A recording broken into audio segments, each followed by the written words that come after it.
Hello, everyone, and a warm welcome to this session on book review discussion. And the book that we're talking about today is Film, Cinema, and Movies: How Internet is Shaping the Entertainment Industry. Today, we are fortunate that two of our guests have joined us. We have with us Dr. Meera Shirodkar, who is a PhD in films from Southampton University, UK, and is currently working with Bennett University. We also have with us Professor Gauri Chakravarti, is an alumnus of FTII Pune and has been a part of the audio-video industry since 1995. And she has been associated with various projects in industry as well as academia, currently working as professor with the Bennett University. We welcome both of our guests today to the studio. You would see that children, because they're exposed to OTT, they do not know what that big time stardom was, what silver screen people was, and the kind of power, the star power that they wielded. Yeah. And in fact, these people are coming back to the OTT platforms. So there is a, like what you would say, a reverse trend kind of a thing. Yeah. What are your thoughts on this? Yeah, I think the book also touches very well on this point that when Amitabh Bachchan first came on the small screen for KBC, it was a very big moment. I think for all of us to watch. Amitabh Bachchan is, sitting across from a normal person and talking to them with so much, fun. And, it was a very, very different moment. However, I think because as generations change, they may not be aware that this is the same Amitabh Bachchan who was in Diwar, who was, in Sholay, because we've grown up seeing them on the big screen. We didn't have that option of, seeing Shah Rukh Khan on our television every day, or in a small device. So I think watching Shah Rukh Khan also, slowly, as platforms changed, as technology evolved, I think even actors became more visible than they used to be. Earlier it was, every Friday you go for a film and that's when you see your heroes, that's when you see your heroines. So that moment of anticipation is no longer there, True. that so suspense. In the same breath, shall we also say that stardom is dying? I don't think stardom is dying. I think stardom is also evolving. I think now there is less of, because there are so many different types of actors there now who each have their own sort of fandom out there. So I think the fans have also evolved. I think now they are much more informed and they don't probably look at them with as much awe as we used to. I think now they are okay, they go, they ask for a selfie. For them they are more I think comfortable. Approachable. It's a much more comfortable atmosphere than the awe that we used to feel, which I think it has its pros and cons, definitely. Right. I agree with that. So Gauri was just speaking about grey shades. And you would see that even gender has evolved in a certain way, right? And I would like both your perspectives on this. How gender has evolved in a way that women are able to have their own niche identity. Earlier, they were either Sati Savitri, the good ones, or like what you just said, that good always wins over evil. And today, OTT is showing something different. So the portrayal of gender and how it has changed in media, how women have started having an identity of their own, so much so that the shades of grey have become more acceptable with the audiences. What are your take on it? And it's lovely to be in the IGNOU studio. My just a very short synopsis, because this is my core area of research. I live 24 hours in the same thought of analyzing and representation and looking at gender on screen. Very short answer to that will be nothing that appears on screen, is independent of who makes it and why it is made, who is consuming, and who's kind of funding the whole process. And cinema largely has been patriarchal. Even now, to believe that it has got rid of patriarchy is falsity. It is a work in progress. Yes. So it is interesting to see that, let's say, a film like Kathal has a person in the law enforcement who also comes from a certain caste or class. That's a nice trigger. It's a nice way the storyteller has just touched Yes. the piece. Or let's say to see this one, the one with Sonakshi Sinha, Dahad. Dahad, which is made by FTII women, which is directed by FTI women alumni, Ruchika Oberoi. She was my batchmate. It's very interesting to see how Dahad explores the same tone and very seamlessly in the episodic format. How constantly her ability as a character is being cross-checked, questioned. Yes. But this is again, like I said, a work in progress. Women actors, because there were less of women behind the scene earlier. Women actors in their own way, at every point in the history of cinema, have tried to make impact. But the ecosystem was such that what was projected was largely male storytelling, or where the hero, where the narration was around the male, and the consumption was also from the perspective of the male standpoint. Right. So this is a huge circle in itself. ये एक अपने आप में एक ब्रह्मांड है, एक universe है. कौन सोचता है आज अगर शिखा एक कहानी लिखेंगी, and if Shikha is a working professional, she deals with her life differently. Her perspective to writing the story will also be different. So it's been a very slow change. And it's interesting that you use the word gender and not women, because I think what's also happening is we are seeing extension of the binary itself. Yes. हम सिर्फ महिला protagonist बदलाव से नहीं देखे जा रहे, mail और फीमेल के बियॉन्ड जो एक आइडेंटिटीज़ हैं उन पर भी कहानियाँ बनाई जा रही हैं. Right. तो वो भी एक दरवाज़ा अपने आप में खुल गया. Right. But I seriously urge, it's a very good question, I urge all the students who will listen to this, think about it. Think why this change has emerged, and the answer will lie in the world around you. Yes. So, Meera, we also have filmmakers like Zoya Akhtar who are coming up with, shades of grey amongst women. What is your take on this? I think what Gauri ma'am touched upon is very true, that it's still a work in progress. But what we have been seeing over the last decade is humanizing women. So we are not looking at women. Earlier, the portrayal was very in one bracket. So either you were the heroine, which was white, you were the mother, you were the bhabi, you were the ma, or you were the vamp, you were the the woman who's trying to steal the man, and you were black. There were no shades of grey. There was no middle area where a woman was allowed to be a human being, that I can be good also on days that I choose to be, and I can be extremely angry and whatever my emotional canvas is. Yeah. So now characters are being written as that these are human beings, whether they are men or whether they are women. They're equally prone to making mistakes, and they're equally prone to doing good if they choose to do so. So this idea of choice, the idea of highlighting that this is an individual, it is not a prototype that you should emulate. Yeah. So as a human being, your journey is different, my journey is different.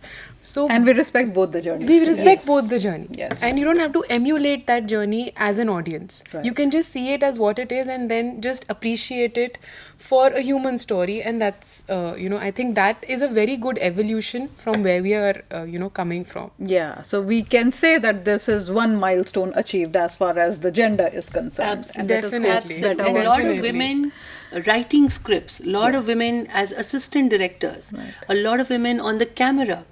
These are also flags to Absolutely. put. Right. So while this is one exciting area, and I would say that this is encouraging others to come to the foray and come up with their representations of identity in all forms. At the same time, what we see is because OTT is more of a private affair, consumption of OTT is a private affair, language has taken a hit. The kind of expletives that are used in language every time we look at any sort of any platform you see and any kind of program you see, it has just the entire process of using expletives has kind of become normal. So you can, and this OTT is also being consumed by children, so we would see that little children, maybe 6th and 7th standard students, would use words which we wouldn't use till this age. What do you have to say on that? As a parent, it leaves me angry. As a professional, as a media academic, it makes me unhappy. And I don't see where we are heading. I think even before OTT, I mean, I can just speak as, when we were, in our teens, there was a phase where you felt this was very cool. This was, you used to, feel very, I think, brave when you said these words. You were emulating people who you heard saying these things. But then I think you grow out of that phase also. I don't think it sticks because I think as you grow older, you get a level of maturity and you understand. And now I think with the this generation is very aware. So now they are even questioning why is this swear word only targeting women. Like, so these are questions you have youngsters asking now. So they're not as unaware of the implications of what they're saying. So it might seem that, they're trying it out at a certain age, but slowly they will be asking those questions because the answers are also available in the public domain, which was not there, 20 years back. Earlier, yes. So there is that level of, aren't you aware of the fact that this is not something you should be saying because it's uncomplimentary to you as a woman, it's yourself. Yeah. So I think that is also going to be a very big factor in this generation evolving. They're much more aware. Sorry, ma'am, I think you will agree. So while we agree to that, don't you think it is normalizing the whole thing of saying things which should not be said in a cultured society? Don't you think so? Yeah, so without being, like morally judging the content, my only view would be that, let's say, for example, Omkara and Vishal Bhardwaj. When you look at that film and there are moments where a village woman is swearing while she's cooking chapati, this is a natural way of talking. There, the characters spurting out that word does not seem like out of place. I think one also needs to point out is, are we using that language, where it's needed, or is the maker specially planting it to make that content look very youthful? And saleable. And sellable. Yeah. True. So because we don't have great stories, probably we are selling it by use of such words. Yes. The other part of it is there should be great emphasis in families now more than ever to discuss content at home. We are only talking about cinema today, but your immersive technology is also taking you into gaming, which has a lot of violence. Right. It may also have a lot of foul language. I'm not sure because I'm not so fond of it. But the fact is, more than ever, we need to sit together. We need to have conversations with our younger people. And they shouldn't be moral-based conversations. They just should be generic conversations which discuss the need of expressing your emotion with an expletive. Why would you need an expletive to even... So wherever it's needed, it can stay. But you're very right, this very overdone verbal diarrhea is what we should call it. And this expletive-led dialogues, they don't leave a great taste. That's true. With at least people of our generation. Yes, true that. So, and language also defines a society, Shikha. Yeah. Language defines a person. It's not about class, caste, or those kind of judgments, but the way we use our language defines what society we live in. Right. So it somewhere there should be some monitoring. Exactly. So in fact, because we are catching them young, OTT is catching the kids young, and that too in the privacy of their own laptops, their own devices. So what they're consuming and what kind of effect it is having is something that we are not aware of at this point of time. Even if we talk of the adults, I mean, I've mentioned in this book that the CEO of one of the very important platforms, OTT platforms, says that we are competing against the most important aspect of human existence, which is sleep, and we are winning.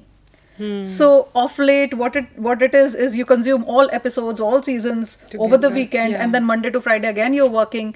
So probably this is more of machinization of humans. in a way, Yeah. right? And while we are looking at it, technology has started playing a huge role. Of course, OTT is all about technology. So, how do you see the immersive technology and its use in OTT? I think anything that is done to an excess is going to have long term repercussions. So I think there is definitely a growing concern among parents, among even adults, that you're not getting those 8 hours of sleep, you're not getting any rest from screen time, because even when you are not watching something, you're working on a laptop. Yes. So we're always on screen. On screen. So that you don't get that downtime from this whole cycle of being exposed to technology. And so that is definitely something that we all are struggling with every day. Yes. That we have to limit our screen time, switch off our mobile phones, not be accessible 24/7. WhatsApp has created a culture where you're available to everyone At all the all hours time. of the day. So Yes, I think absolutely. it's something that we as a society collectively, we have to slowly start to minimize our dependence on technology. And when we look at entertainment and looking at new platforms, immersive technology especially, it's again, you're saying that, okay, you put me in this little contraption and I'm transported to another world, and then you stay there. But then when you take that off, that transition from that dream-like fantasy into the reality of your surroundings, that also creates a jarring effect among people who are using this very often, that they prefer to stay in that world rather than connect with the Yes, real world. absolutely. So now we are having these psychological problems, which I think, as technology is going to get more and more intrusive into our lives, an intrinsic part of our lives, we'll have to look at psychological answers as to how these habits and patterns need to be broken, how people need to understand that this is virtual reality, it's not reality, and distinguish between these things. And it has to, I think it'll have to individually come, because there is no censorship, there's no stopping that usage. So, Professor Gauri, earlier when we used to socialize, it was more about meeting people, going out, understanding the other human being. Today, we are working with technology. The entertainment is also technology. So, everywhere it is an all technology world. Passing on the same question to you, what is your take on this? At the level of the individual and the family, what are we defining as entertainment? Going to a recital, a classical music recital, is entertainment. But it is entertainment only if you build a culture where it is entertainment. Yes. So what's also happening is I don't want to do technology bashing, because I also feel that technology is really shaped a new world for us, and there are a lot of positives about it as well. But what I'm trying to say is that the balance between the original human kind of analog conversation, if I may call them that, will have to go along, online identities that we have. So I think, when we say digital literacy or media literacy, I think we also need to tell the consumer that you'll have to be a little more literate about what choices you're making. For example, I hadn't seen Bandish Bandits. And some, people were recommending it one after the other. And the day I did see it, I complimented technology, the maker, the idea. So I think, Shika, it's always going to be a mixed bag. Right. And we'll have to carefully tread on it. But it also has to be complemented for what it's brought on our table. Right. I get that. So, coming over to the next section, which is the more important, let us say, kind of section, because the consumer has become the king. How do you see the consumer patterns changing in times to come? Like, we have seen the way people are consuming it now, and it has, we should say that it has not been given a lot of thought, because there is no time which is fixed for it. Work and entertainment cannot be differentiated from each other by means of use of technology. So where do you see we are heading? Because consumers have started creating content. So Yes. from that perspective, what are your thoughts on this? So when we look at, there is so much content out there and available all the time that there is no break. Like earlier, there used to be, a moment of pause.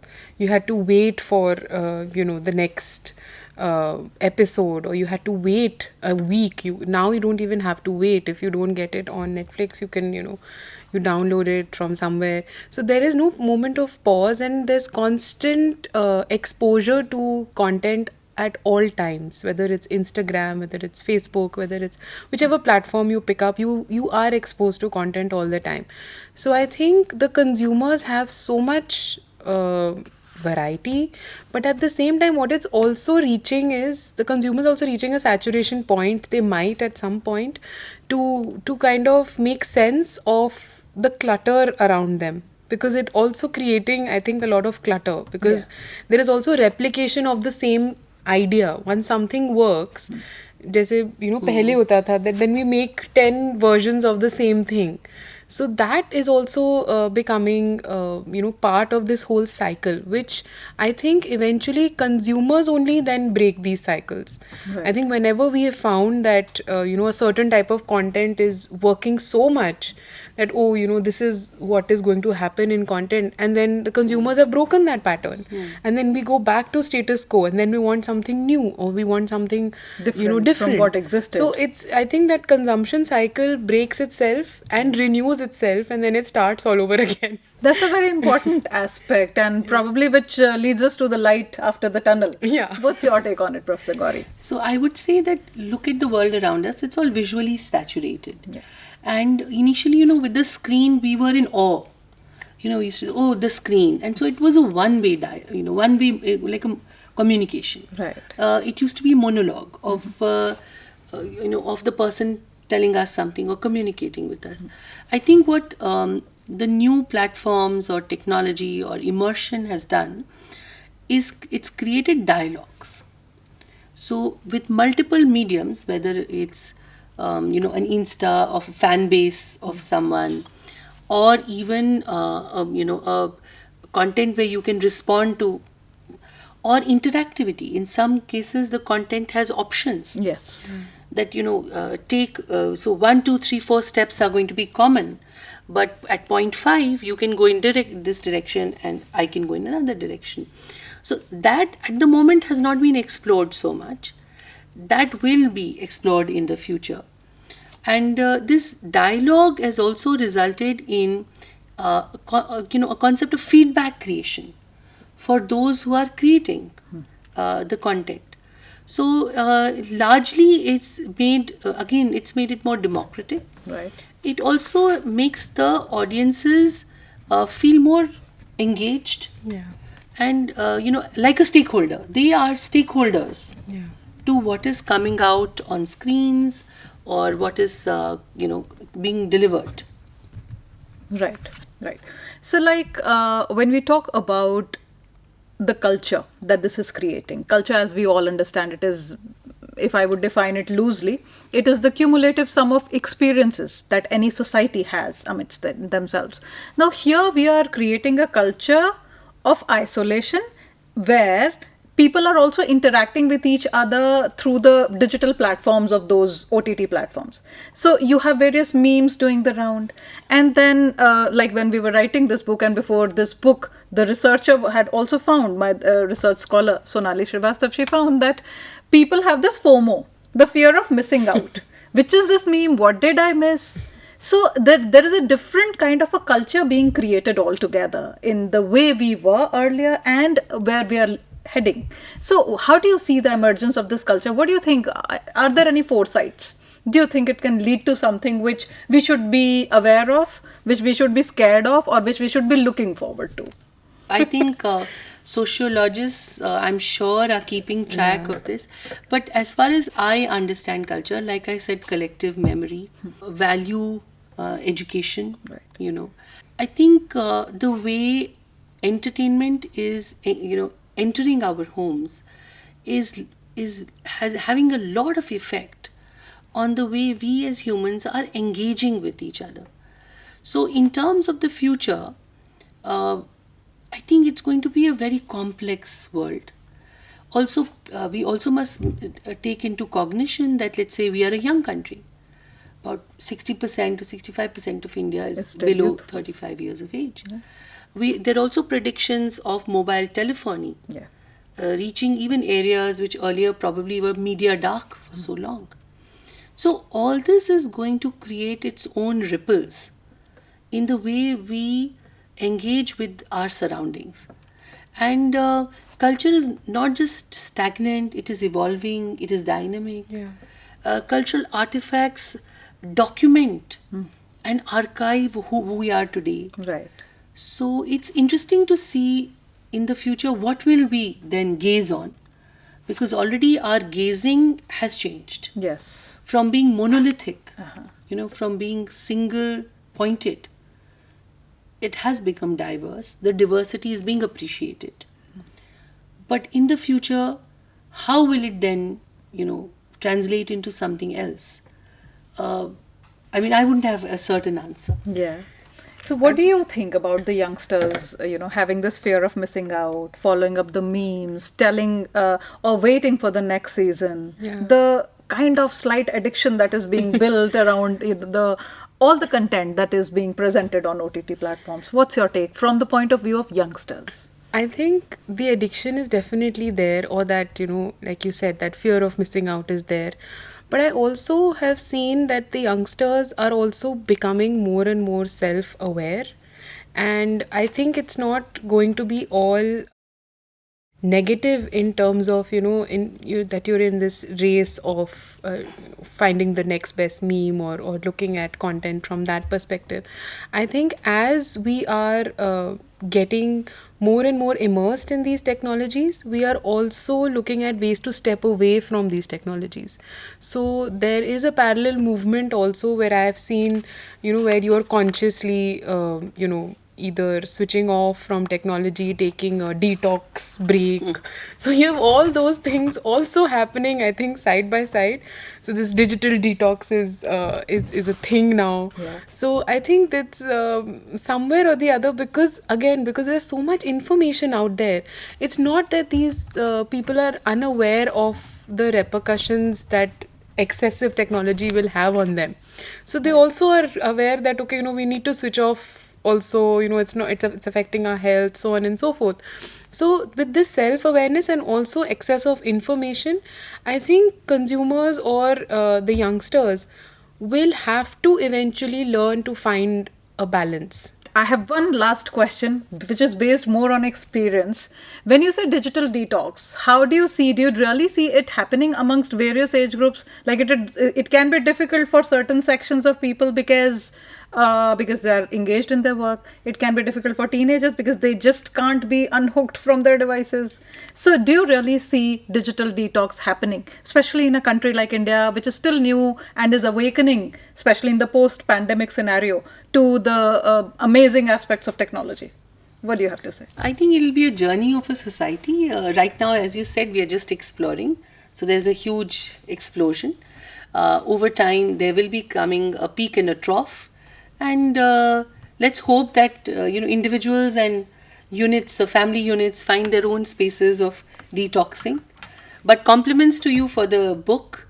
The book really addresses a lot of points that are needed to be talked about. Thank you very much. And it was indeed a very engaging discussion. And I so feel that everybody who has seen this discussion, they will understand what exactly is going on in the entertainment sector today and probably give this book a read, which it very well deserves. Thank you all very much Thank you so for much, joining us Dr. today. Shikha. Thank And you so I hope you had a nice time enjoying this discussion.